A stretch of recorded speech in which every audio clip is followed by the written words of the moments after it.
శ్రీమాత్రే నమః, శ్రీ గురుభ్యో నమః. మై డియర్ సోల్మేట్స్, నేను మీ భానురేఖ. ఈరోజు నేను ఒక చిన్న టాపిక్ మీద మీతో డిస్కస్ చేయాలనుకుంటున్నాను. I want to share my opinion with you. అదేంటి అంటే, మంత్రానికి చింతకాయలు రాలుతాయా లేదా? చాలామందిలో ఈ ప్రశ్నకి ఆన్సర్ ఏంటి అని తెలుసుకోవాలని అనిపిస్తూ ఉంటుంది. మంత్ర సాధనలో ఉన్నవాళ్ళు అవును అంటారు. దేవుడి మీద, స్పిరిచువాలిటీ మీద, లేకపోతే ఇలాంటి వాటి మీద నమ్మకం లేని వాళ్ళు కాదు అంటారు. ఇంతకీ నిజమేంటి అని అంటే, నా పాయింట్ ఆఫ్ వ్యూ అంటే, నా ఒపీనియన్ ఏంటి అంటే, నేను దీని ఒక చిన్న ఎగ్జాంపుల్తో మీకు చెప్పాలనుకుంటున్నాను.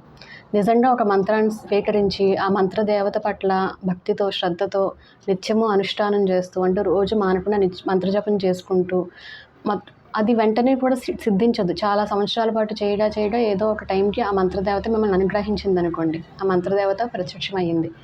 ఆవిడ మీకు 2 ఆప్షన్లు ఇచ్చింది. ఒకటి, నీకు ఎప్పటి నుంచో చాలా కుతూహలంగా ఉంది కదా, మంత్రానికి చింతకాయలు రాలుతాయా లేదా తెలుసుకోవాలని చెప్పి నేను నీకు ఇప్పుడు ఒక అవకాశం ఇస్తున్నాను.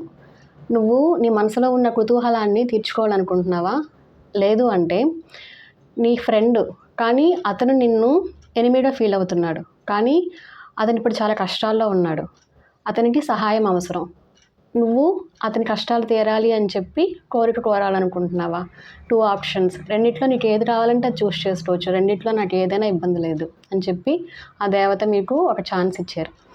మీరు మరుక్షణం, అంటే ఎవరైతే ఈ మంత్ర సాధన చేశారో వాళ్ళు ఏమీ ఆలోచించకుండా ఆప్షన్ 2నే చూస్ చేసుకుంటారు. ఎందుకు అంటే, వాళ్ళకి తెలుసు ఆప్షన్ 1 చూస్ చేసుకున్నారనుకోండి, మంత్రానికి చింతకాయలు రాలాయి పోని, దానివల్ల ఉపయోగం ఏముంది? ఏమీ ఉపయోగం లేదు కదా.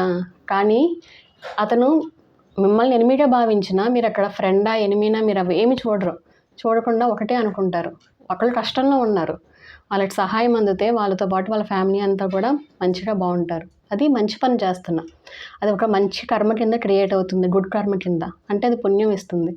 ఏదో ఒక సమయంలో అది నాకు మళ్ళీ తిరిగి ఒక మంచి రూపంలో నాకు ఉపయోగపడుతుంది అనే ఒక మెచ్యూరిటీ, ఒక బుద్ధి అనేది మనకి తెలుస్తుంది అనమాట ఆటోమేటిక్గా అది.